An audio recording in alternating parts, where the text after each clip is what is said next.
All right, everybody, let's get started. Welcome to Stunned and Confused, a podcast about Marvel Champions, the card game. I'm your host, Jesse, or Krautbammer, and I am joined by my co-host, my friend, the Bambino to my firepower. Joe, how are you tonight? I'm doing excellent. How are you? Good, man. And we have an extra special guest with us today. The Guardian character to my blaze of glory, StarLordofThunder, is here with us tonight. How are you doing? Hey guys, I'm doing great. Thanks for having me on. Yeah, man, we're super pumped. So you are our inaugural guest. So if this doesn't go well, it's entirely on Joe. Oh so yeah, I'll take it. That's fine.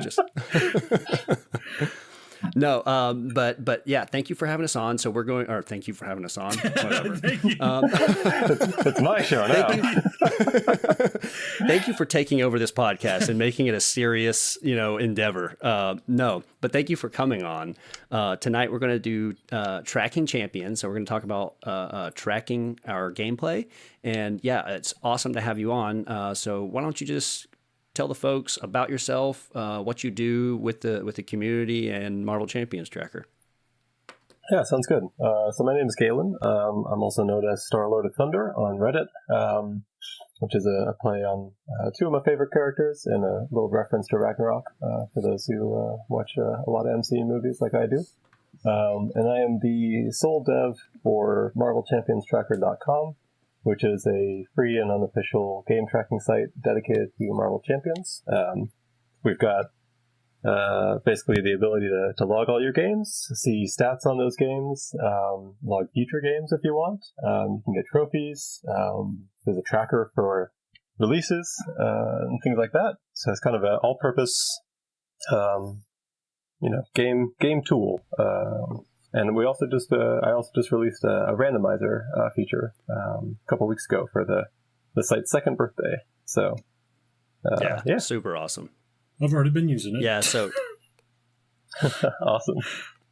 Yeah, so anybody who's listened for any length of time, we continue, especially Joe, we continually shout out your website because we were used to using board game stats, like an app we had, and man, it was so cumbersome compared to when yours came out. It was like this is amazing, this is so top notch compared to what we were doing. Oh god, it was. It That's saved awesome. me.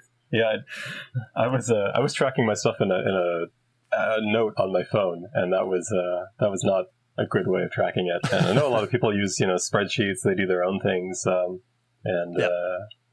that's it's one of those things. It's very personal. You want to find something that's flexible and works for you. But it seems from the reception I've gotten from the community at large that the thing that I've built seems to be pretty effective for a lot of people. So that's been really, really nice to see. Yeah, absolutely.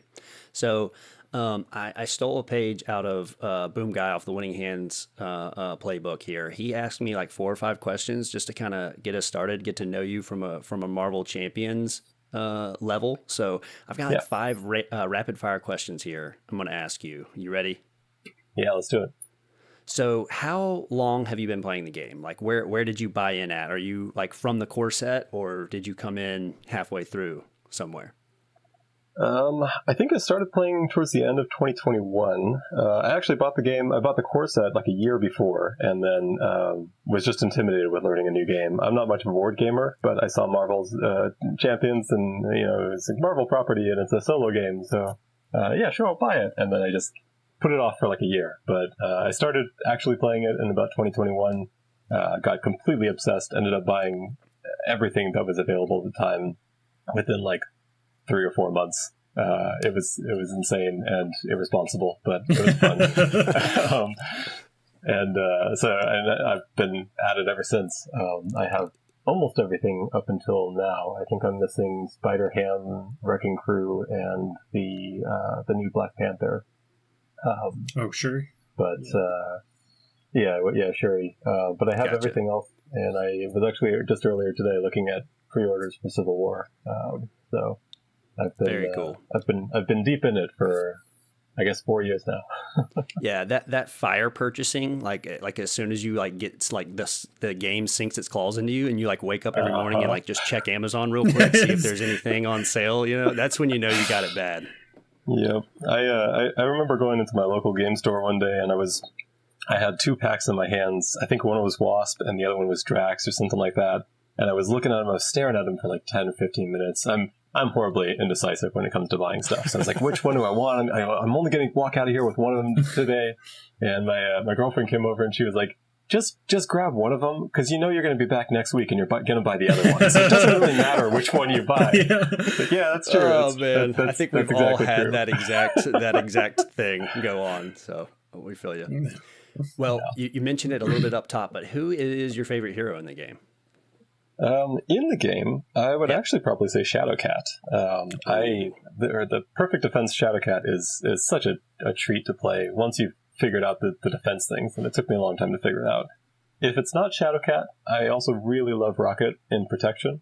Rocket repurpose, I talk about this on Reddit all the time. I feel like that deck can do anything. Like, he's just constantly like throwing out tech and taking it back and tinkering and getting extra boosts and all sorts of stuff. So that's a lot of fun. I do really enjoy playing Star-Lord and Thor, so both of those are top plays on my stats page. But I think in terms of general enjoyment, like Rocket and Shadowcat are probably my top 2. Heck yeah. I like Joe, that. you found your spirit. Yeah, I know. That's awesome. That's awesome. I also am a Shadowcat enjoyer. Rocket, not so much, but it hurts. Shadowcat I love. All right. If you could only play one scenario for the rest of your life, what would it be? I got to go with mutagen formula.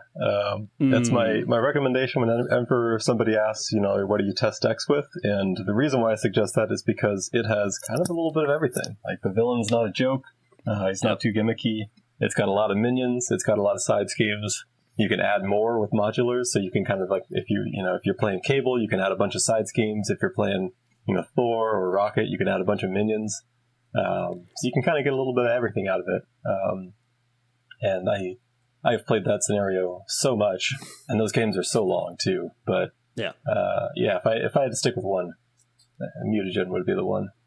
A man of culture and class, man. Yeah. We're just going knocking it out. This is great.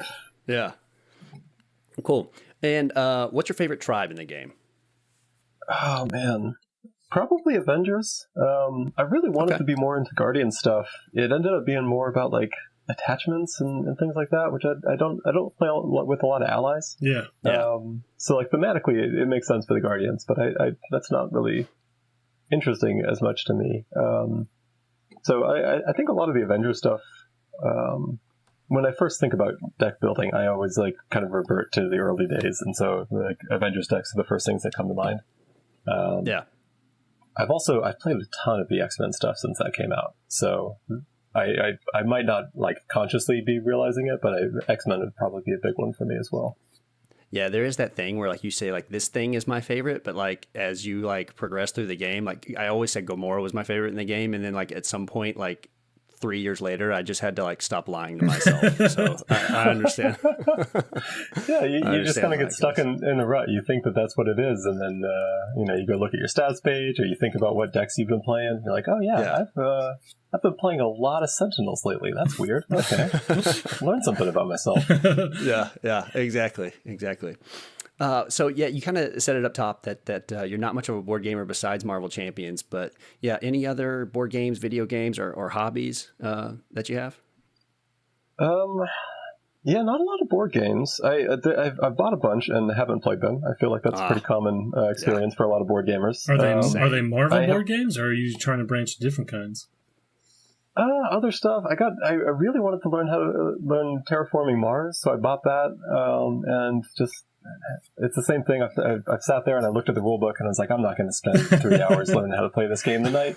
I'll learn it another night. It's like I sit there and think I'm going to watch Oppenheimer tonight, and then I'm like, it's 3 hours long, man. I'm not doing that. A Christopher Nolan movie and a board game. That kind of commitment, Brain power on those. Yeah, so not too much of that, but there's always something that I'm interested in, but never actually get to play. But I play a lot of chess on my phone. I got kind of into that in the past like 2 years or so. It's like a nice, just quick thing. I'm not good at it, but I like. I was going to ask, are you a grandmaster yet? I'm one of those guys that they make videos making fun of, because just hanging my queen all over the place. And then I've been playing a lot of Marvel Rivals, the video game lately, which is kind of fulfills a little bit of the feeling that I like to get from Marvel Champions, where you feel like you're the character, and so it's kind of a nice shorter form version of that, a little bit more active. And then I actually have I've been very behind the times for video games for a long time, and so most of my games are GameCube games. Heck yeah, that's awesome. I pull out some classic GameCube stuff. Play some Smash. A little bit of that, but a lot of like Majora's Mask. I have the Zelda port of all the N64 stuff, so I really like that one. There's a robot fighting one, Custom Robo, that I feel like is a deep cut. I haven't met anybody else who's played this game, but it's a really great game. Deep for me. Yeah, I don't know that one. That one's it's a fun one. It's got a very long storyline, but it's fun. It's like robot fighting. So heck yeah. I'm not too well versed in the world of board and video games, but I like what I like. I guess I get really into the things that I like. Heck yeah. I'm a simple man. Giant robots smashing into each other. I'm there. Yeah. You slap Marvel on it, or you slap robots punching things. Honestly, that's about it. That's nice. I like it. The robot's got gigantic guns, but he's still using his fists. That's what we do here. Oh, man. Yeah, I had a flashback. Zoids was like a cool cartoon when I was a kid. It had some like Zoids action figures. That's another probably deep cut. But, yeah. Anyway, off track there. But yeah, same type of thing. Just robots hitting each other. Yeah. Okay. Well, cool, man. Well, yeah, I think we got a feel for you. So without further ado, every episode we do something called Flavor Town. So one of us gives the other host a flavor text from one of the cards, and we have to guess it.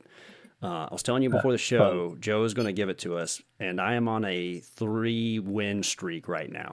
So, you've got a lot to live up to, but are you ready to try to guess it before me? Yeah, no pressure. All right, let's see how I do. All right, Joe, go ahead and give us the Flavor Town. All right. Hey, everybody, I'm Guy Fieri, and we're rolling out, looking for America's greatest diners, drive-ins, and dives. This trip, it's a first-class ticket to Flavortown International. You're more Willie than I give you credit for. No matter. Let's try again. You're more willing? Willie. Willie? Like Willie Nelson? Yeah, it's kind of like Willie. Willy-nilly. Say it one more time. This is the one you picked, Joe, with our guest here? Yeah, dude. You had one job. Joe was like, nobody's winning this episode. Yeah. You're locked in here with me. You're on a 3-win streak. I had to choose something. God. Okay, give it to us one more time. You're more Willie than I give you credit for. No matter. Let's try again. Bro, I assume it sounds like a villain line, but it also is like giving me some like Magneto vibes. It is definitely a villain, so I'll give you that. Okay, all right. Okay. It's not Magneto? No, it's not Magneto. And is it villain text, or is it from like? It's actually the villain text. Yeah, it's on the villain card. This is Grey Cow. Grey Crow. Grey Crow. No, it's not Grey Crow. I always say Grey Cow. Damn it. Okay. Gray, you do say Grey Cow. Every time. I don't know why. Okay, yeah, you're going to have to give us this one. That's rough. Well, how about I give you... all right, narrow it down to one more Galaxy, time. Yeah, it's Galaxy's Most Wanted. How about that? Galaxy's Most Wanted. Is it a collector? Is it Collector 1? It is a collector. Collector 2. Is it Collector 2? Good job, Jesse! Points for me. Count it. Put it in. Escape the museum. Yeah, there. He said the actual name. Thank you. Escape the museum. Okay. Yeah. You're right. Yeah, okay, this is collector. That does sound like collector vibes too. Yeah. Yeah. The Willie thing really was throwing me off. Yeah, dude, it threw you off instantly. I was like, I thought you were like saying really with like a bad lisp or something. I was like, it's really bad in there. I'm like, what? When did this happen? It's Spider-Ham. That's why. Yeah. That would have been perfect. Yeah. Oh my God. Yeah, that's a great guess, actually. Oh man. Well, that was a rough one to go with. Do you play much Collector 2, StarLord of Thunder? I've played some of the. It's been a while since I played Guardians or Galaxy's Most Wanted, but when I did, I got kind of into it and played it a few times around. I am really into the. There's a blog post of a guy who modifies them to not suck, and it made them a lot better. So I played them in that variation, but playing them as written is a little bit harsh. Yeah, I'm not a huge fan of that. I'll stand by Escape the Museum, and I'll stand by Drang from that box. I like those two. Yeah, Drang's a good one. But yeah, the rest of the box is it. The mod sets are good, and the heroes are fun, like we talked about. Yeah. But the rest of the box, I could not miss if it burned down. So. Yeah, I always identify it as the surge trains that really make it painful. If that wasn't their one way of just trying to make it more difficult, they were just like, oh, more difficult, we'll just throw more encounter cards at you. Like that just sucks. Yeah, that's not good difficulty design. You know what I'm saying? Yeah, it's just pain. It's just unpleasant. Yeah. An advance and an assault, fun. That's cool. I'm playing StarLords, now I've got 20 cards in front of me, and all of them are orange. And I think I'm just going to leave. I'm just going to leave the room now. Yeah. It's like, do I have a sliding shot? Nope. Well, I'm out of here. Yeah. Well, cool. Okay. Let's move in before we ask StarLord of Thunder some more questions about Marvel Champions Tracker and really just bug the absolute crap out of him before he wants to leave. Let's talk about what we played recently. If anybody has any games they want to talk about that they played recently, if not, I can go first if everybody needs a second. Okay. I just played more Winter Soldier. I played more Bucky. Dude, I can't help it. It's terrible. What'd you play him against? I played him. I went through Loki and Enchantress again. Oh my gosh. Well, I can't. They're new. I like new stuff. He's got really good, especially if you did minion summoning. He's got really good matchups with those two folks. It does. I did lose to Loki though, so I made me sad. I think that's a skill issue. Oh my god.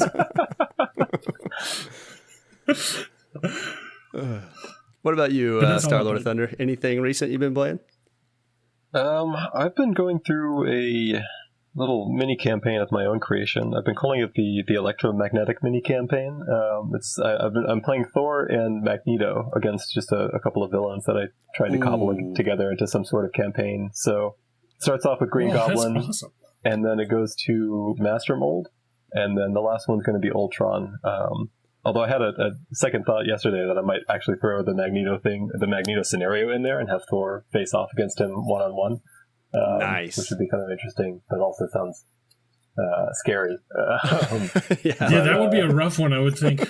Yeah, as is true solo. Might be a little rough. But yeah, I've been playing that. It's been a lot of fun. I have Thor in leadership.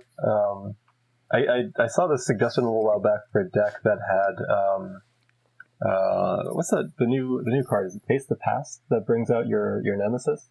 Oh yeah. Yeah. Draw 3 cards. Yeah, so you basically use that and then just like abuse Loki the whole time.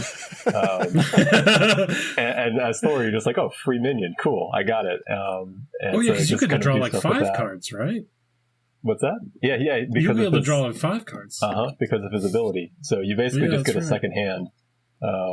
So that's a pretty fun deck. And then I have Magneto and Aggression, which has been kind of interesting. All of these, the scenarios, I just wanted this to be a really fun campaign, so all of them are just juiced with minions. So the two of those are just like going off left and right, just slaughtering everybody. So I've got like Master Mold had like Sentinels and Future Past, and I think I'm going to throw in another minion heavy modular in there. It's a super fat deck. So it's just more like every robot violence. Yeah, it's just robot violence. Yeah, we really have identified what I enjoy. Yeah, exactly. Yeah, as a fellow robot violence enjoyer, I'm with you. So, dude, that sounds like a blast. I mean, two of the best minion slayers just having their way with a bunch of minions. That's pure fun. It's been a blast, and I'm a big fan of building decks to scenarios so that it ends up being really fun. Like, I know a lot of people want very challenging things, so they try to make like a really compelling, like well balanced scenario, and then they make a deck that can handle all the different things. I'm a big fan of just being like, oh, I have this deck that really kills minions. Let me just throw another like 12 minions in this deck and pick a, into the scenario and pick a scenario where the villain summons minions left and right and just like, yeah, let's just go off. Let's just have some fun.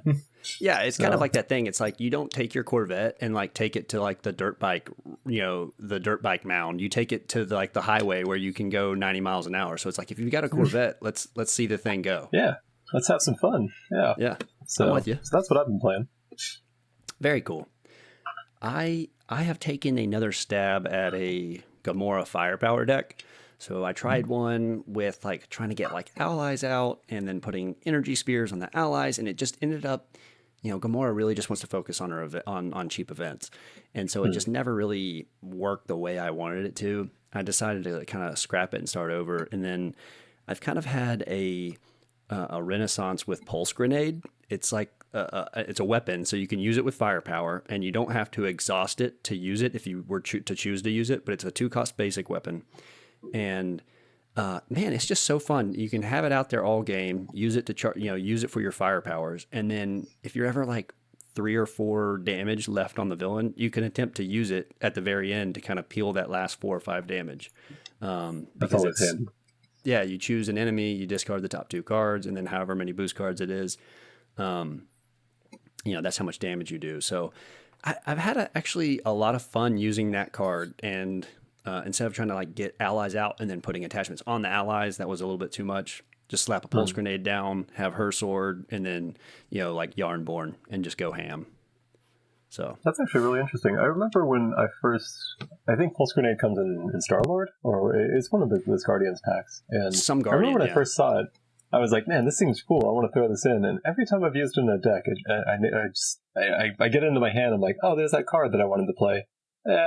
Resource, cool. Yeah, because I just never play it, never get to play it. So it's interesting to hear that deck. I might have to try something like that out.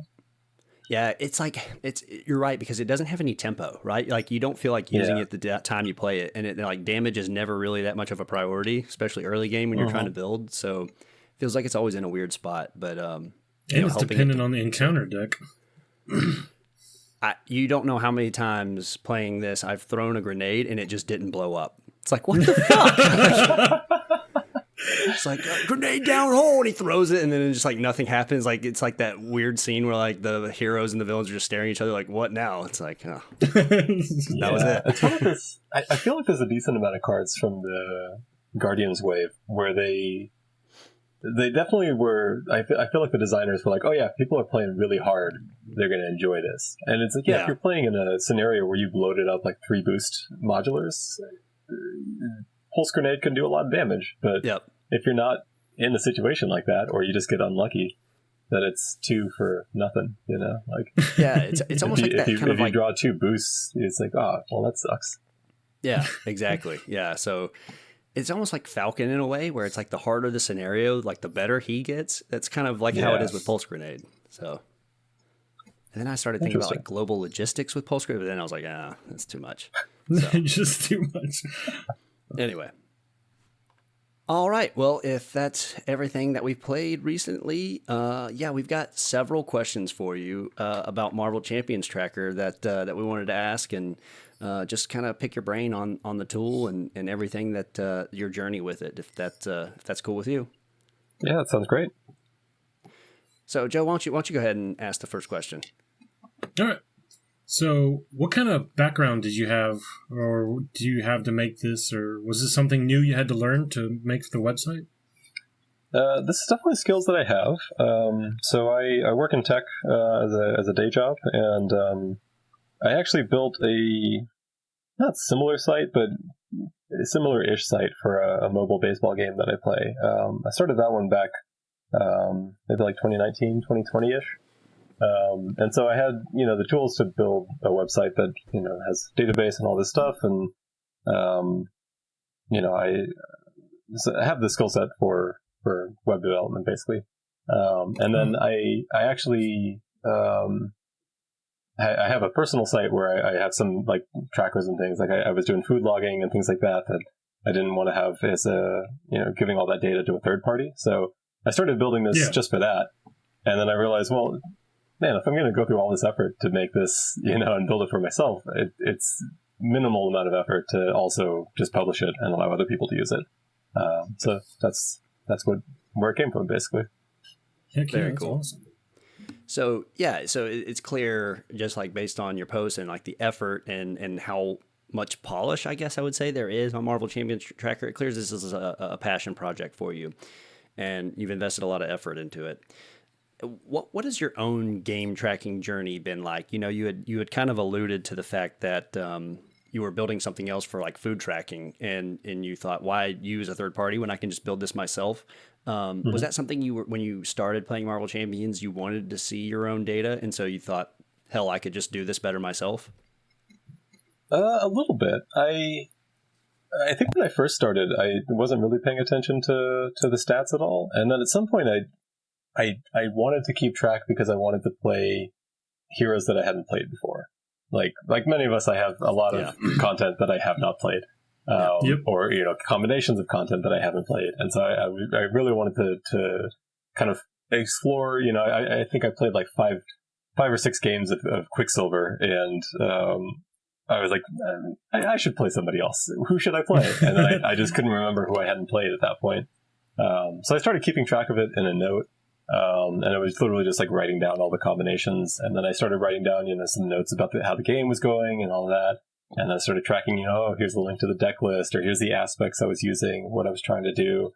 And then as I was doing that, I was like, well, I've got all this data and I kind of want to see some stats about it, but it's in a note on my phone. I can put it in a spreadsheet, but then it won't have it on my phone. I looked at templates that people had done, and for me, it was like the biggest headache that I found looking at other solutions was, I wanted to be able to log the games and see the games on my phone on the couch after I've played them.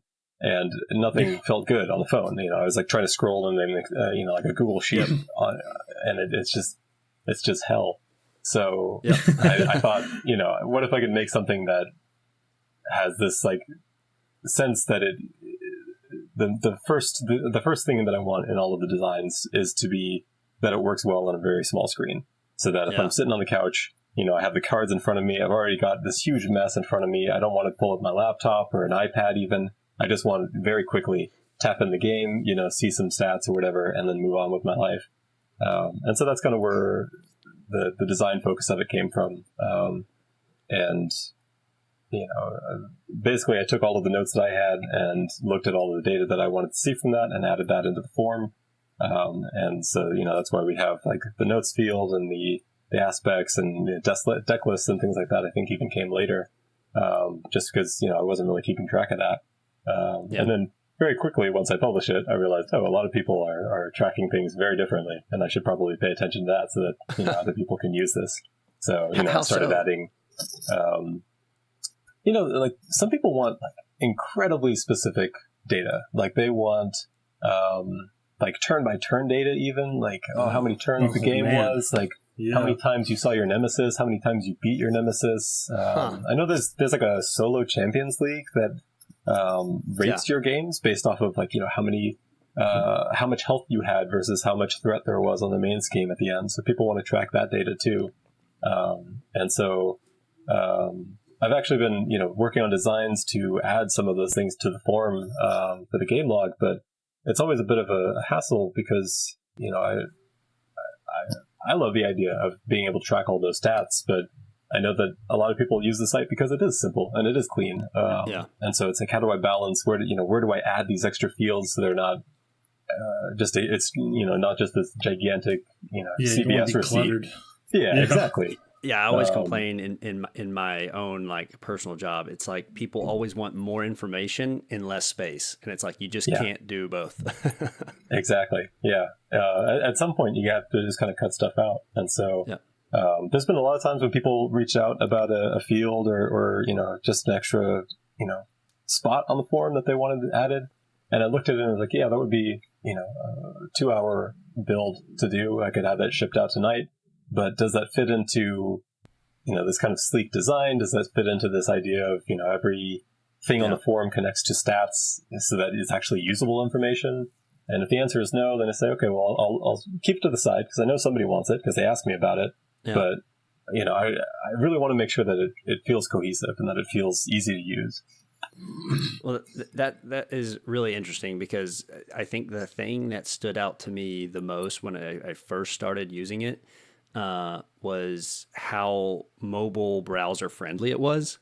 And, I have a question down towards the end that was like, do you have thoughts for an official app? Which I would think Mobile not, app. because how easy it is to use in a mobile browser, but kind of want to get your thoughts on that.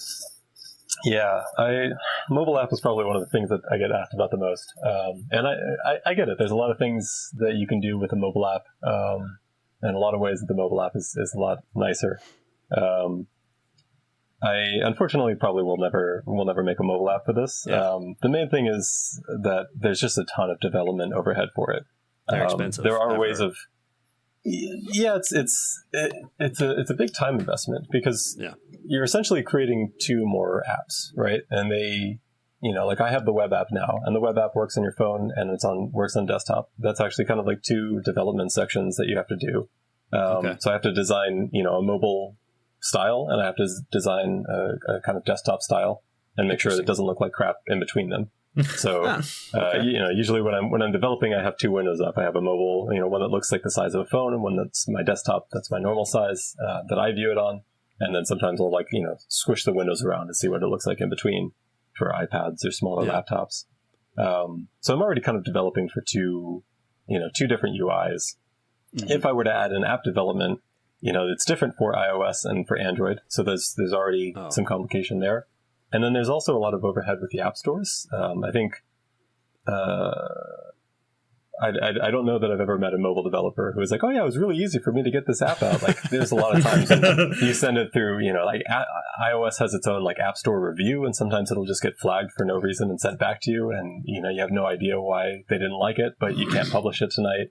All sorts of stuff like that. So, there would be some shared code between them, but it would also be a lot of extra work. And so, my reasoning is basically I've designed it to work well on mobile devices, on phones and iPads. And, I'd rather spend my development time adding new features than dealing with, does it work on Android? Does it work on iPhone? Like that. So it's a very smooth mobile browser experience as it is. I love it. That's awesome. Great. Yeah, that's kind of what I'm hoping for, and I have seen a lot of people who are like, oh well, I wanted an app, but then I tried it on my phone and I liked it, so that's cool, and that's nice. I like it when I hear that, but I do know a lot of people just think, oh, it should be an app. I'm not going to use it on my phone if it's not an app. And, it kind of sucks, but I get it. Like the devices are very app centric, and there's reasons for that. So how long did it take you from ideation to launch, like to build this entire thing from the ground up? That's a good question, and kind of tricky to figure out. When it launched, it was like a really bare bones logger. I don't even know if I had a stats page when I launched it, and that probably took me a couple weeks. Building free time, so total hours maybe less than 40 or so. But most of these features do take, 15 to 30 hours or so to make. Wow. I do this in my free time, so oftentimes that's every evening of a week and then a weekend, sometimes more than that. I do a lot of testing as well, so the development time is a chunk of it, but then I also have a bunch of automated testing and manual testing that I do myself just to make sure that things still work, that I'm not breaking anything as I'm sending this new feature out. Mm-hmm. So there's a decent amount of time investment into it. And I kind of laugh sometimes because there are sometimes when somebody requests something and it just happens to be really easy and I can just kind of like whip it out, and then they're like, "Oh my god, that's awesome! You look like a How rock about this star." other thing? Yeah, and they're like, "How about this other thing that sounds really simple?" And like, that's going to take me 2 months. That is so funny. As someone who's so outside of like coding or making something like this, yeah, I would have zero idea. Like and I can see it from like, you know, where my expertise is, and then someone asks me something and they think it's going to be super hard, but yeah, like you said, it's like, oh, I can crush that in 30 seconds, and then they're like, yeah, it is. It's such a funny thing when, you know, I don't speak your language, and what I'm asking for can be gargantuan, but I think it should be simple. Yeah. Yeah, I mean, and that's the thing that's hidden in a lot of coding and a lot of in development is, you know, what appears to be something very simple can often have tremendously difficult things on the back end from what that field is. You know, like when I think when I first launched, I didn't have. Or when I was first building it, actually, I didn't have the library of content built into the app at first, because when I was building it for myself, I was like, oh, I know what the content is. I'll just type it. It's fine. But then I was like, well, if I'm giving this to other people, they're going to type different things and it won't all line up for stats. So I need to, you know, add this library of content. And you would think that that's just, okay, we're going to add a hero field that has a select that has all the list of heroes. And that's easy. We'll just add, you know, a database table that has all the heroes in it.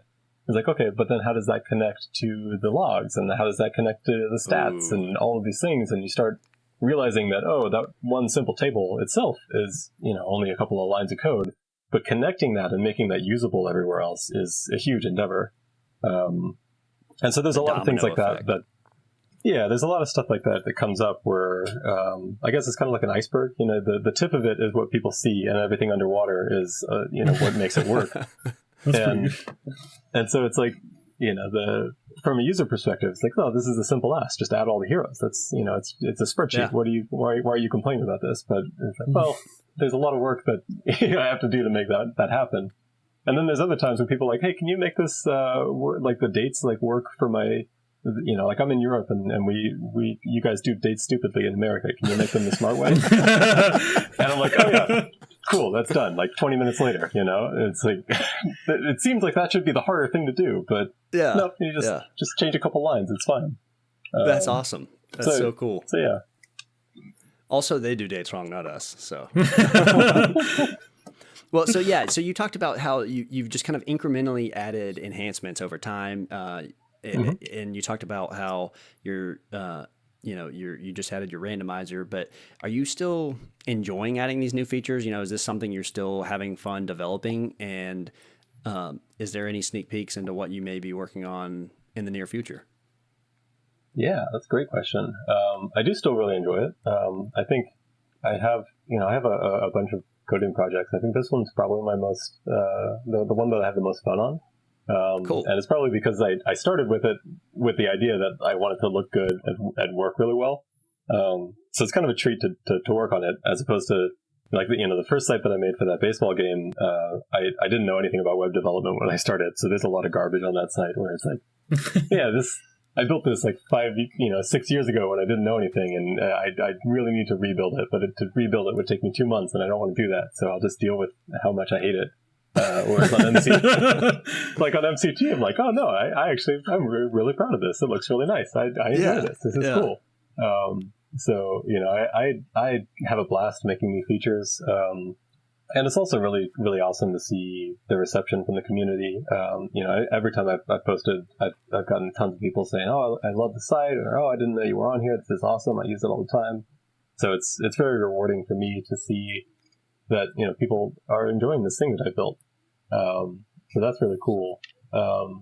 In terms of sneak peeks, I'm kind of in a bit of a in-between right now, because I did just launch the big feature for the randomizer, but I can announce here, I guess, for the first time. I don't think I've even showed this on my Patreon or anything. My folks.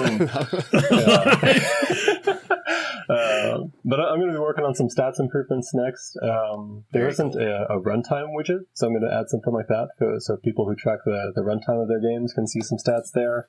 Cool. I changed the difficulty modes a while back. I realized I had them wrong. I thought heroic was like an add-on, you know, like above expert, but heroic and expert are kind of distinct things. So you could play like skirmish heroic, if you were so inclined. Oh, I see. Okay. I didn't realize that they were like a combination. I thought they were, as a stack. So, yeah, heroics where you add like a counter card, right? Is that what it is? Yeah. Heroic, basically heroic level, like heroic N is N in counter cards. So if you wanted, you could do like heroic 20 and every turn draw 20 in counter cards. Oh, Jesus. And then just be sad.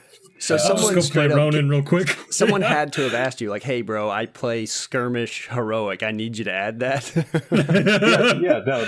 Somebody reached out to me, and actually, amazing. So I had called it rookie because when I started playing that, I think they changed it from rookie to skirmish. I think it was called rookie before, but in any case, it was called rookie on the site, and somebody reached out and was like, "Hey, that's." It's called skirmish. That's offensive to me. I'm not a rookie. I mean, he made a very good point, and it wasn't like a mean thing, but it was that same kind of thing. It was like, people might be discouraged from this because it sounds kind of like you're denigrating them. It's like, oh yeah, that's a good point. And that was one of those things that it seems like it should be really easy to change, right? Just change the word from rookie to skirmish. But that also there was a trophy for it, and there was stats page for it, so I had to go and update all that stuff. So you were a bigger man than I am. I'd be like, it stays as rookie. That's so crazy that just that one word change. Yeah. So I updated that recently, but I haven't updated the stats page for it. So there's a difficulty level table that still just shows I think it's the count of games at each difficulty. And so I want to improve that and make it so that it includes heroic for anybody who plays that and looks a little better. I have some color and some kind of splashy graphics on that page, and I feel like the overall stats and the campaign stats and the difficulty mode widgets are all kind of bland, and I've been wanting to redesign them for a while. So that's kind of the next thing. If I have time, I may slip in a couple of hero villain table things in there. I know a lot of people use that. I do. That one's always a huge pain to work on.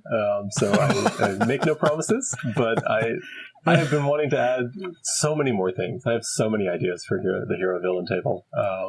And so every time I want to work on it, I'm like, yeah, but the testing is going to take me a week. But I'm adding stuff. I'm working on it.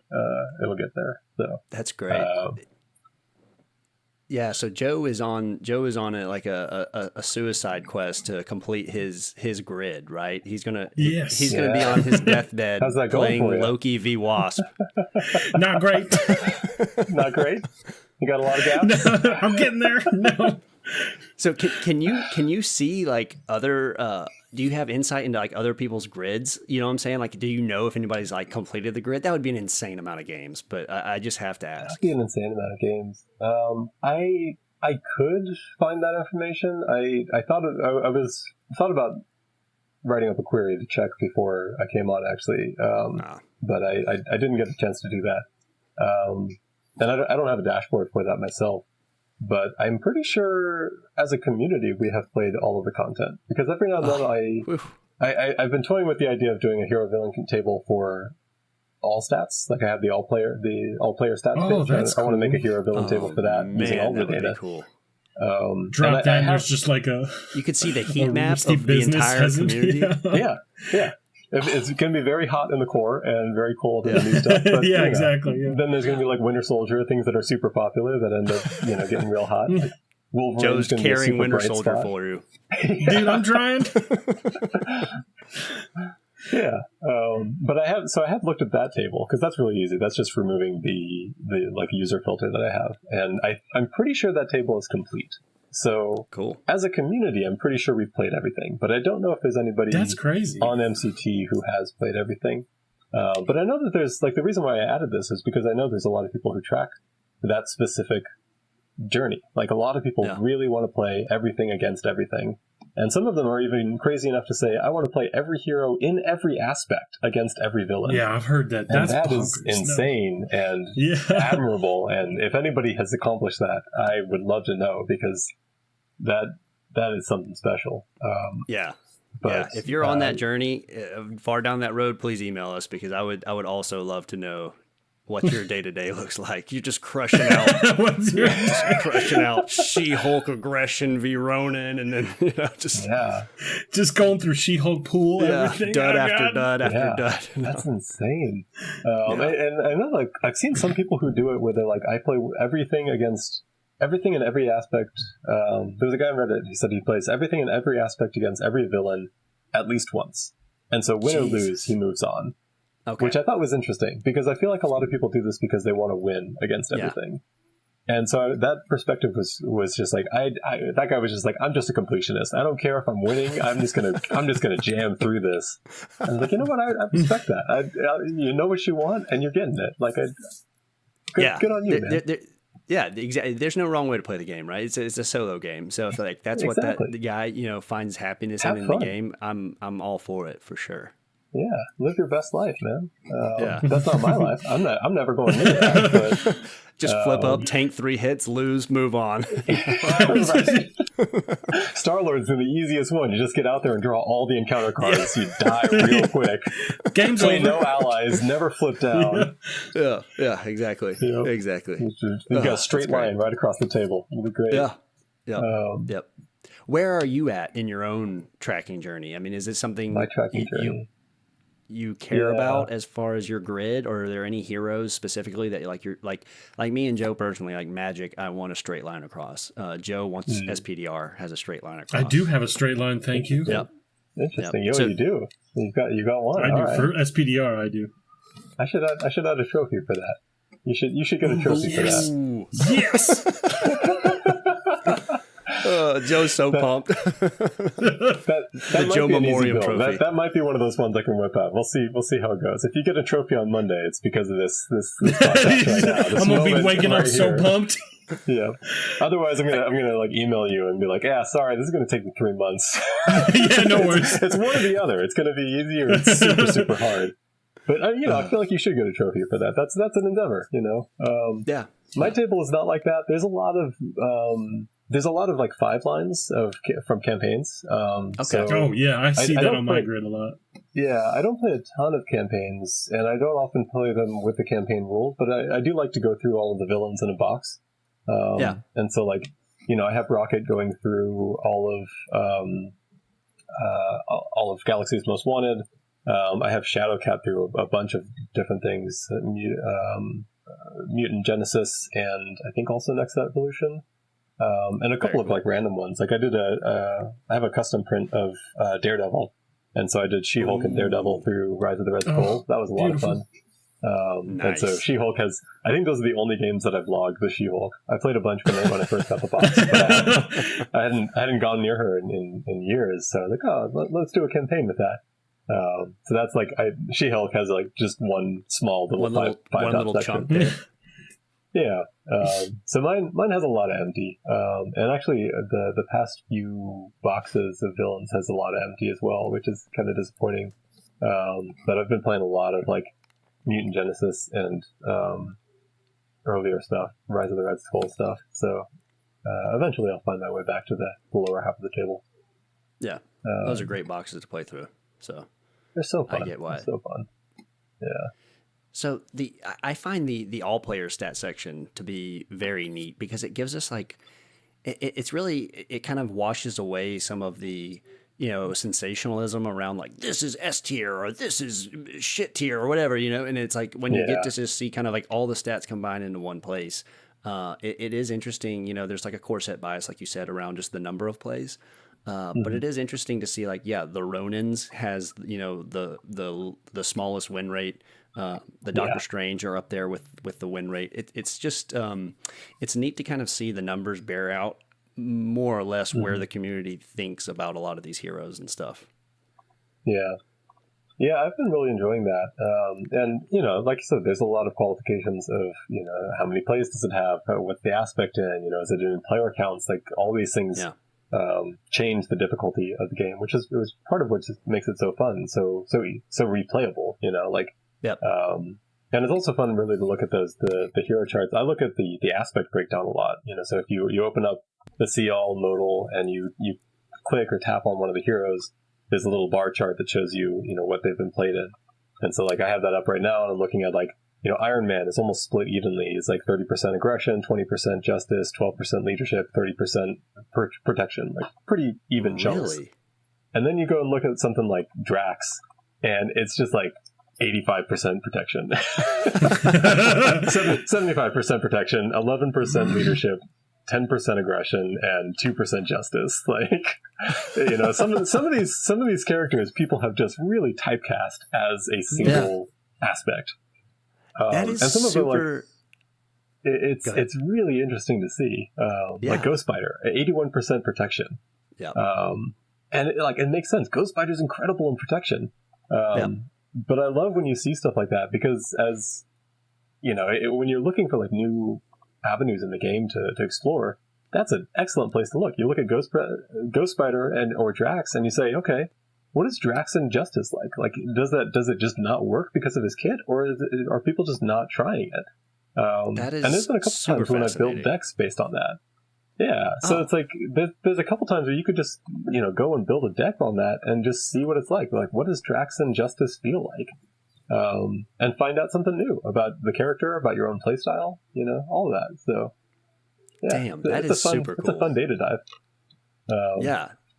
Star-Lord, 77% leadership. Yeah, have that blaze of glory, bro. He's Justice is his second lowest at 7%. Protection is the lowest. That's but interesting. Justice Star-Lord is a blast. If you guys haven't played it, play him like a control. Don't play him like a rush style. Just use all of the tools of Justice to manipulate the encounter deck and play like massive fort allies. It's a blast. It's so much fun. Very cool. Here, the villain can't do anything against you.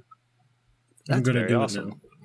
It gives me like like an episode idea, basically, just like kind of diving into that and just seeing like what heroes are the most typecast, and then how do we break that mold?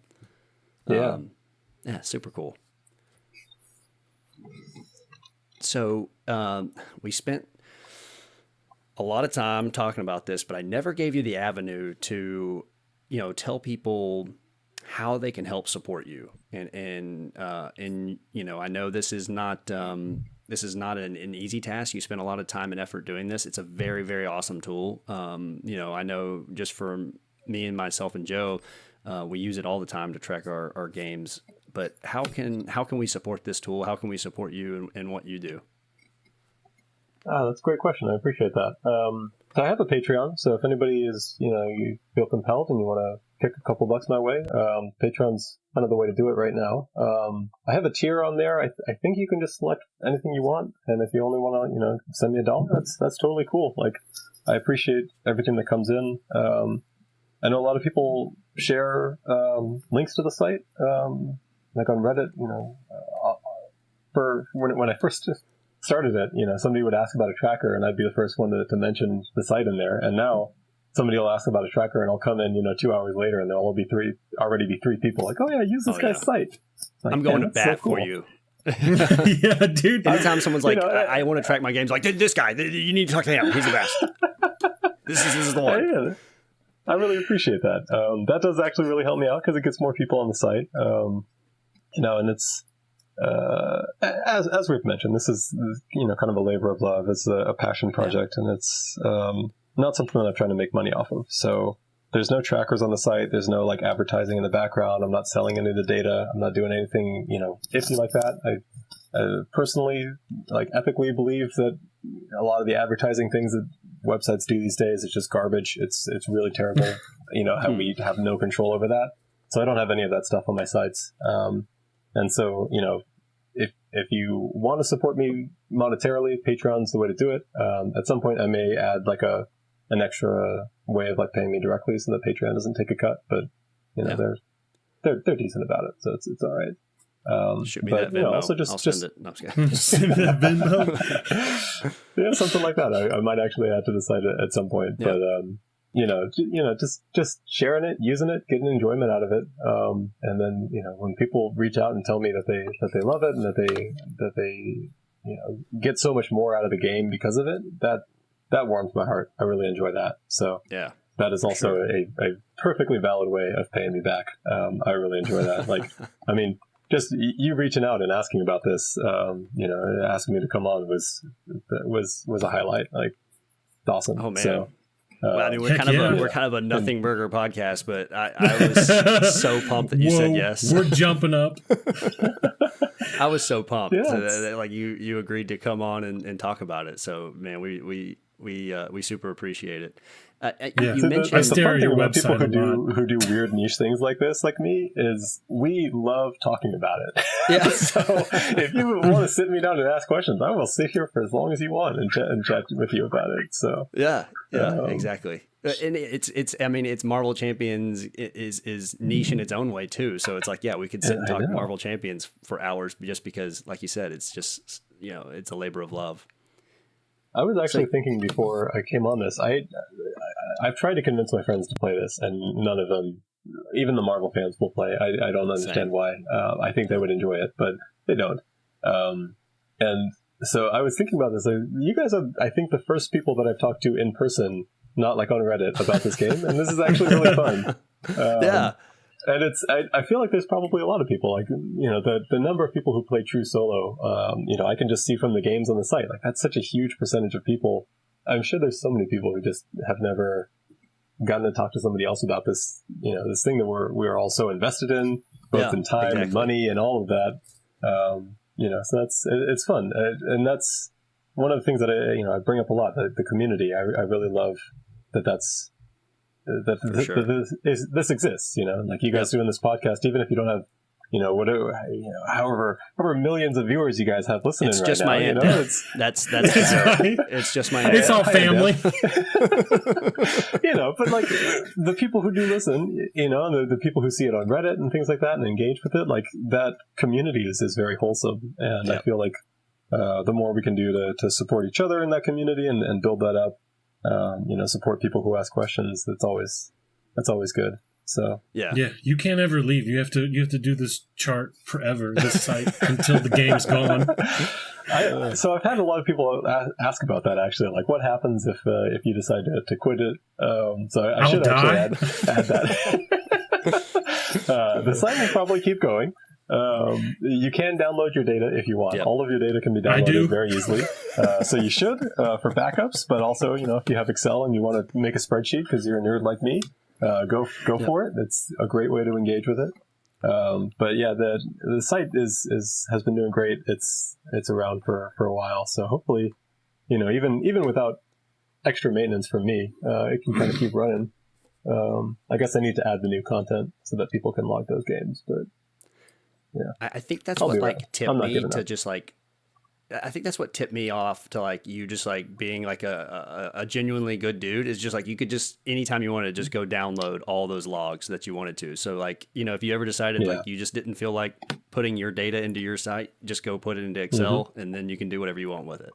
So yep, absolutely. That's you know, I like I said, I am a big fan of personal privacy and data privacy, and I feel like your data is yours. Like these logs are not mine. I do use them for the all player stats. I make sure that it's only the kind of aggregate anonymized stuff. Like none of the notes or titles end up there. Okay, very interesting. But you know, if you want to pull your stuff out, it's out. If you delete stuff, it's gone. You know, it's not like, you know, in some websites when you delete something, it's still there. They just say that it's deleted, so it doesn't show up. But you know, there's practical. I mean, there are practical reasons for that because sometimes somebody deletes something, they're like, "Oh, yeah, I wanted all that back." Like, well, crap, now it's gone. But you know, like I feel like we're adults here. We can, if you delete something, you probably meant it, and you probably don't want me to have that anymore. That's cool. Yeah. So. No one can see that we lost to Rhino, Jesse. Oh, thank God. Did you delete it? Thank God. Just hide that. It's fine. Don't worry about it. You don't have to log every game. You know, just leave some of them off. It's okay. Yeah, I've been on a journey myself with logging where like for a while there it felt like it was changing the way I played because I was scared to log a loss, and then like Joe kind of finally talked me into it. It's like you just gotta push through that, and then eventually it's like you just don't care. You're just there for funsies, and then it's just fun to see all the numbers. Yeah, I actually had a worry about that when I have trophies for win streaks and I wanted the trophy for win streak. That was the first idea I had, and I was like, I'm afraid that if I put this in, people will only log their wins, or they'll like feel pressured to win. You know, and like the whole point of the trophies is to, you know, make you feel better about your games. And so I was like, you know what, I'm going to add a losing streak trophy too. So there is a lose streak in there. If you lose a couple games, you get a trophy for it. Because, I do have the losing celebrate. 5 streak on there, so... Yeah, there you go. That's a rough week of champions there. Yeah, dude, it was. I remember it. That was I played my lost streak is from when I first got Psylocke, and I was like, I normally play two-handed, and I was like, well, let me try demoing her with just a true solo, and I'll just do a couple fun thematic matchups. And my first thought of that was, oh, what if I put Shadow King with Magneto and send him against Psylocke? That should be fun. And I lost 3 times in a row. And I was like, that was a dumb idea. I've never played this deck before. I'm like, what am I thinking? But I got a trophy for it, so. I got a trophy. Oh, that's awesome. Okay, yeah, so, we're about to get you out of here. I'm sorry, we probably kept you longer than we wanted to. But there was one that Joe had asked, and Joe talks about. Well, Joe, I'll just let you kind of ask it. Wait, what are we talking about? I don't even know what we're talking about. I thought I had it highlighted in the sheet. I guess I didn't. Oh, I'm not looking. We're a professional podcast. Don't worry about it. No, but Joe talks about looking back at his old games and his notes and kind of reading through the notes or just looking at the loss. Joe, you can enunciate on this a bit, but like you do put notes in on memorable games, and then you want to go back and kind of relive that moment. Do you do that at all? I do, actually. I write a lot of notes in my games. And that was actually one of the reasons why I really liked the site when I first made it, was that I could add more notes than I could in the note on my phone, because it made that note just way too bloated. So yeah, I log a lot of stuff in there. It's not consistent, so it kind of depends. Like, if I'm playing a new deck, I'll write out what the deck is. I don't usually put my decks into Marvel CDB, so I'll write like, oh, I use this and this and this, and I built this deck with these cards. So I'll add that to my notes, and then I'll also just like, if there was something like a really cool play, I'll list that whole play. I'll list all the steps of the play. Like, oh, I played this card, and then this happened, and then I played this, and that let me stun them, and then I got to do this, or whatever. Yeah, those like 5-step sequences that come through clutch, and those like big thematic moments. That really is like what the game, it kind of culminates to me as like the ultimate Marvel Champions experience. So yeah, it's fun to remember those. Yeah. So I guess Joe, like, what is your note logging kind of experience like? Mine's usually like Jesse sucks. Definitely. Yeah, I do have some of those. Like, we just played terrible. Like, I think we lost to Rhino, and I think I just wrote something like, Jesse gave us too many encounter cards, and I didn't protect him with Quicksilver or something. But like, I remember I think I've talked about it on one of the episodes, but I played Loki wrong when I first played him, like the original Loki. Like, I lost 8 times in a row or something ridiculous. Oh, I can't remember. It is something gross. Weren't you resetting his hit points every time? Yeah, every time the Loki came in, I reset his hit points. You're not supposed to do that? Yeah, that's brutal, man. So I put that in the notes that like every single one of these Lokis I played wrong, but I kept the losses in there. I was like, I don't know, just to remember. I don't know. So yeah, I use notes for stuff like that. Or anytime I'm hanging out with Jesse, like like we're actually together, I'll say where we are when we play. So it's just always fun to have little notes. Yeah. Yeah, it sounds like you guys like travel and play a lot. It seems like from some of the previous podcasts I listened to. We try to, yeah. Not as much as we'd like, but we get yeah, exactly. It's always hard. Oh yeah. We live on opposite ends of the country here, so yeah. He chose to leave. He don't want to be with me. That's what he said. Oh man. Well, do you guys ever play together, like team up and play games together, or is it you just play separately and talk about them? Yeah. So go ahead, Joe. It's mostly separate right now, but we did just actually meet up and we played a couple games. So yeah, okay. We try to. When we meet up, we play together, and then we attempted doing like a webcam game where like I set up my camera, like my webcam, and like showed me running the encounter deck, and then he was just running his hero on his side, and that was actually a lot of fun. I've thought it was fun. I did enjoy it. Yeah. It worked. Well, if you do that, let me know. I will watch. Oh, get you in as another player, man. There you go. Yeah, I was surprised how much better it felt than like a tabletop simulator or a Dragon Cards, like playing just like online. I just love the feel of like textually having cards in my hands, versus playing online. So one of the things I've thought about, maybe this is kind of what you guys did, is I thought, all right, so you have one person who's kind of like the administrator, like running the show. They have the encounter deck in front of them. They're shuffling, and they're pulling the cards. But if you are the other player outside of that, and you have that encounter deck, you can just have those cards out in front of you, and you can just sort of like recreate the discard pile and things in front of you. You wouldn't have the same shuffle, obviously, but they say, okay, well, cool, like this frost giant came out of the encounter deck. Like, okay, cool, let me grab my frost giant and put that down. That's interesting. So you can have kind of the same setup, and then you wouldn't have to be like looking at the screen and be like, is that a frost giant? Is that what goblin is that? Like, I don't know what that is. I think that's how we played. I had to ask Jesse, like, what is that in front of me right now? I don't know. Is there a minion in front of me or not? There was a couple times where you were like hitting the villain. I'm like, no, dude, you got this minion with guard in front of you. You're like, that's my minion? It's like, yeah, it's been out there for like 3 turns. It's like, there are some weird moments. Lazy. Yeah. There are some moments like that. If you have the content yourself, you could just put those cards in front of you, and that might make it a little easier to keep in sync. Yeah, that's true. So food for thought. Track your own minions and stuff. That is a neat kind of second step to doing like a webcam game. But yeah, I found that very fun. So yeah, I enjoyed it better than the tabletops. Well, this has been a whole lot of fun. Thank you so much for coming on. But before we let you go, is there anything else you wanted to say about the site? Any question that we should have asked that you couldn't think of, or we didn't think of that you wanted to talk about before we hop off? I think it would actually be really great to hear what you guys would love to see on the site. I'm always curious to see other people use it. Like I said, logging is such a kind of personal thing. So like, what are features that you have been like, man, that would be cool to have, or something that's made you mad, as you're using it, like, man, this sucks, like this annoys me every time. I wish you wouldn't do this. Like, I love to hear that stuff.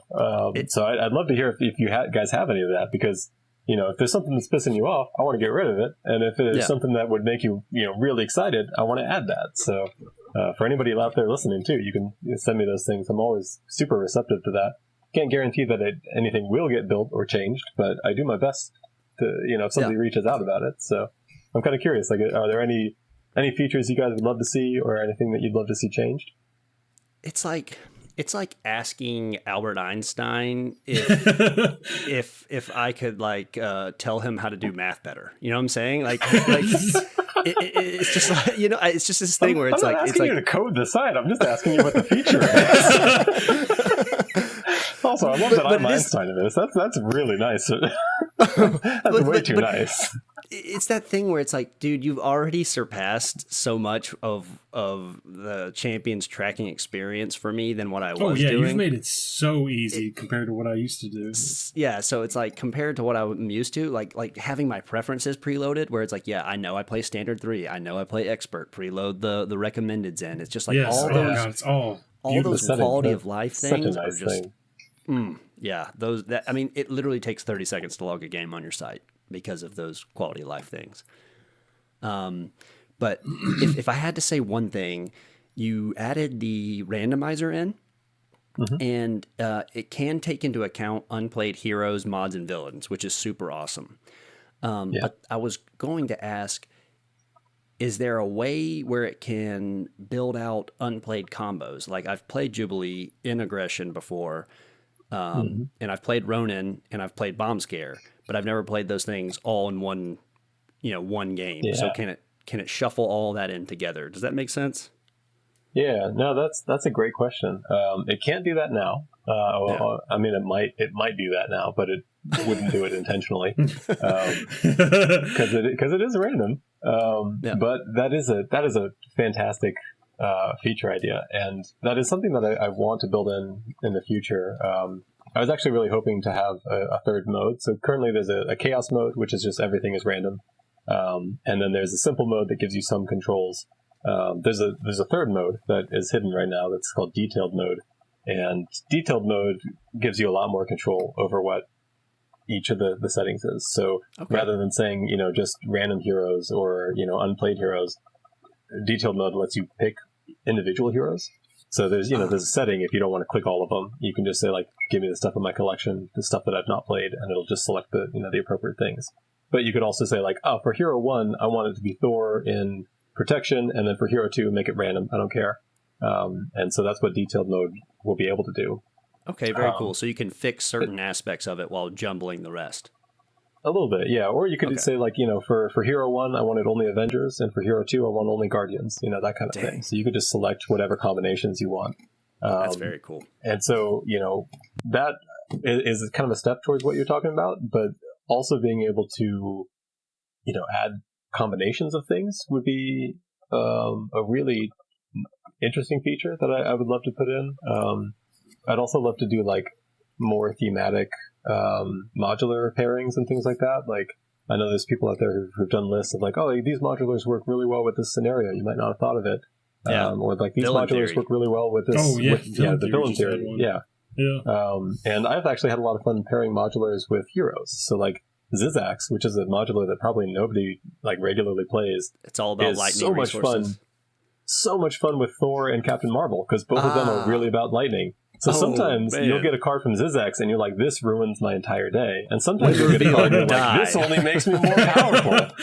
Like, it's so interesting. And it's really interesting to have this kind of, like, double-edged swords in the encounter deck. Like, I played a game with, I played a Juggernaut match with Shadow King, and one of Shadow King's cards takes an ally from play and, like, removes them from play or something like that. And so it took Hope Summers out of the game. And it was like, oh, well, cool. Like, I don't have to worry about this. Like, she's there, but she can't be touched. Like, they can't do anything with her. It's just like really weird combinations of things. And so there's a lot of fun, like, modular pairings like that I think people would be interested to play.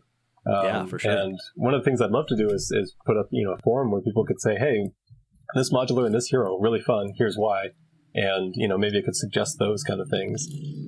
Or it could take, like, things that people play a lot or people don't play. Like, nobody ever plays, or, like we said, like Drax in Injustice. Like, maybe it would suggest that, and you could just try that.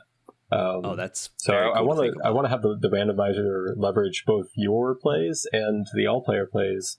So you have more flexibility without having to kind of generate that yourself. I feel like a lot of times with the other randomizers that I've seen, there's all of these levers that you can pull. You have to know how you want to arrange them. And so what I'm hoping for with MCT's randomizer is to kind of streamline some of that a little bit. Very cool, man. It's very interesting. Yeah, again, where your head's at versus mine. Like being able to kind of pull on the randomizer to give you something that's unique in a way where, like, the rest of the community just hasn't played it all that much or has unique interactions is man, that is super, super cool to think about. Yeah, I figured that would be something listening to some of your combinations of plays that you guys have been talking about. I was like, oh man, that's like, that would be a cool game to join out. Because a lot of times somebody posts a deck on Reddit and you're like, oh man, I never thought about doing that. Yeah. And so, I have all this data in the database. There's ways of figuring out how to combine it. There's just so much content out there, like you said. Like, there's just so many wacky side interactions that can happen. So, tutoring those out in a way is fun. Yeah. Joe, what about you? Anything on your end? Yeah, what would you like to see? What pisses you off? What I'd like to see, I think Jesse covered that perfectly. I have, it's beautifully done. I don't know what to add. I literally tried. My wife was even like, you gotta come up with a cool question. I'm like, bro, I can't think of nothing. But I guess the only things I could think of, weird little things I think of is the randomizer. Can you do pool in the randomizer? It does not include pool yet. Okay. I actually thought about that like the day before it launched. I was like, oh crap, I've only been doing the core aspects. Maybe pool should be in here. Because I was doing some random. I was like, man, I haven't got pool yet. I keep on waiting for it. I'm dreading it. And I'm like, oh, I can't get it. Yeah, and actually, I'm just now realizing that there's probably a bug where it'll suggest Adam Warlock in a specific aspect, because I don't think I put in a case for that. So yeah, there's some things in there that probably I feel like pool would probably be a toggle. Yeah, that's what I figured it would be. I think it would only toggle if you have the Deadpool pack. Yeah, that makes sense. But that would be a nice toggle to add in, and that's one of the things that I'll probably put in the detailed mode. Where you can just kind of set whatever aspects you want. If you want to have it, include pool, cool. If you don't, also cool. Yeah. And then the other one I have, because I don't think I'd get the achievement if you did launch it for having SPDR, is it says custom content on the table. Oh yeah. And there's not a toggle to like turn it off. I mean, I know you can go toggle it off like manually, but like it always appears there like at the start. Yeah. Yeah, I probably should remove that, at least by default. Custom content. I go with my SPDR and I look, I'm like, oh, I didn't do something. I'm like, nope, that's custom content.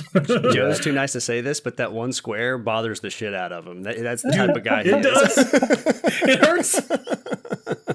I'm like, I could go buy a custom content villain so I can get this. I'll send you my. I guess you need a villain. I don't have any villain custom content yet. Yeah, that's what I was thinking. I don't have any villains. I was like, someone send this man a custom villain, please. Yeah. No, that's a good call out. I think I left it on there by default originally because I wanted people to know that you can log with custom content. Oh no, I totally understand. Like it's not even like anything. It's just like a little bug in my mind. Probably don't. Yeah, no, I mean, and that's the kind of stuff I'm asking about. Like, these are the,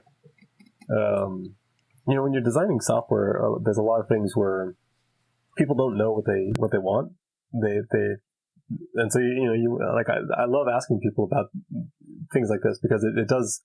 There's a lot of times when people are like, oh, this is like this really nitpicky thing, but there's this one thing over here where it works like this. I'm like, yeah, I never would have thought of that. I never would have thought that the custom content was still on there. Or, that like other people aren't, people want pool in the main aspects. Like, that's just not how I'm using it personally. So it's a blind spot. So, I love hearing stuff like that because, sometimes it does feel, I've given that feedback to other people and it feels like you're nitpicking, but it's great. It's great to see those blind spots because I do. I don't want to make you go do this over the weekend. Like, yo, I got to get this done.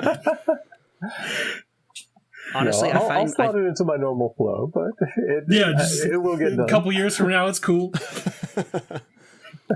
I find people who are have these passion projects. They actually love when like stuff like this gets brought up. Like you're doing right now. You just love the feedback because this is like your baby and it's so amazing. But you just want to make it the best you can. So it's very cool to see that.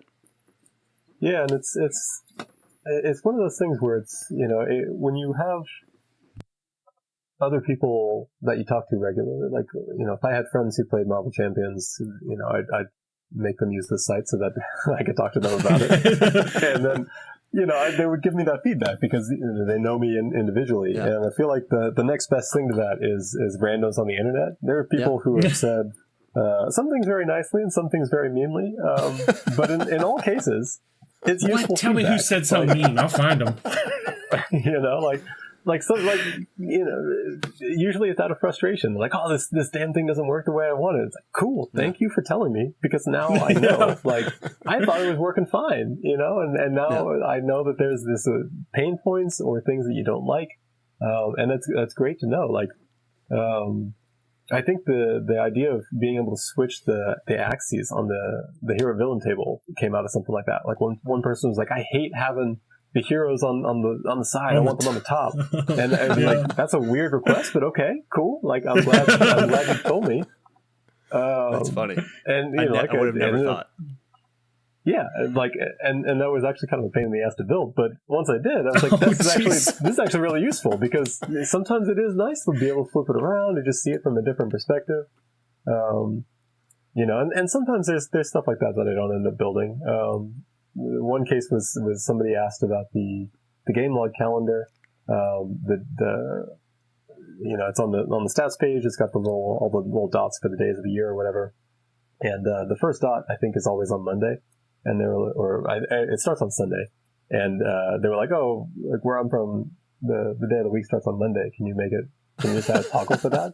And I was like, I mean, yeah, I can. And I actually built it. And I looked at it, and I was like, okay, but then he's going to need like a setting so that he can have it always on, because he's not going to want to like go in there and toggle that every time. Like he's going to want it to look like that every time.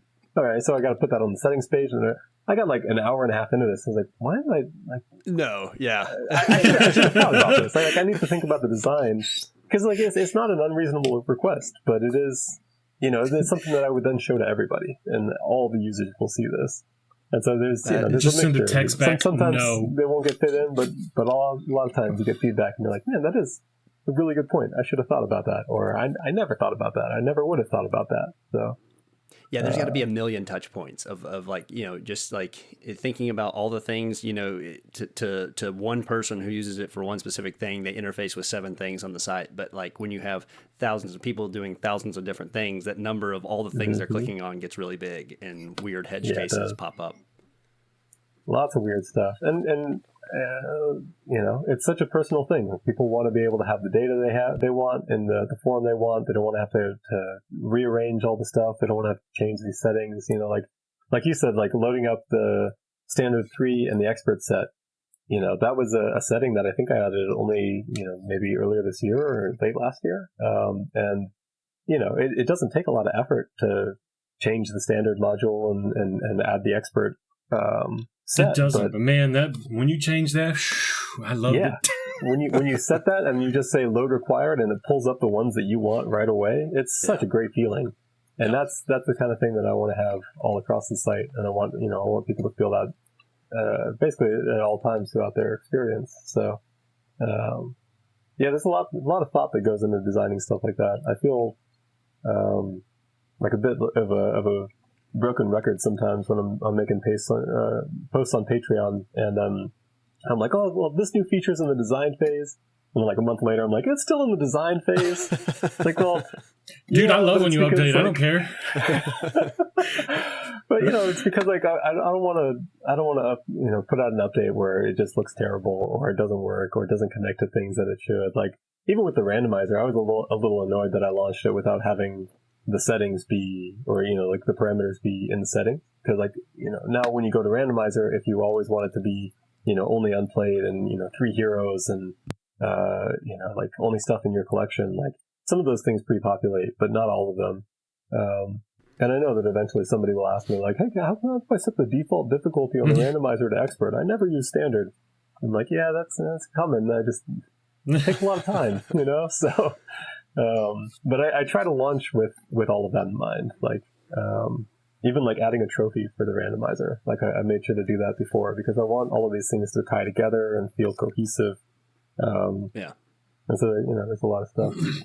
I just rambled for a really long time. I hope you guys like that. No, dude, you keep going. It does not bother me. This is music to our ears, man. So you're good there. Yeah, that's awesome.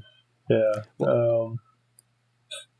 Well, very cool, man. Yeah, I mean, there's a lot of design stuff that goes into it and makes it feel like one cohesive thing, and that's the goal for MCT. If there's one takeaway from it, I want it to be very fast on mobile. I want it to be clean and like very nice looking, and I want it to just feel natural as you're doing it.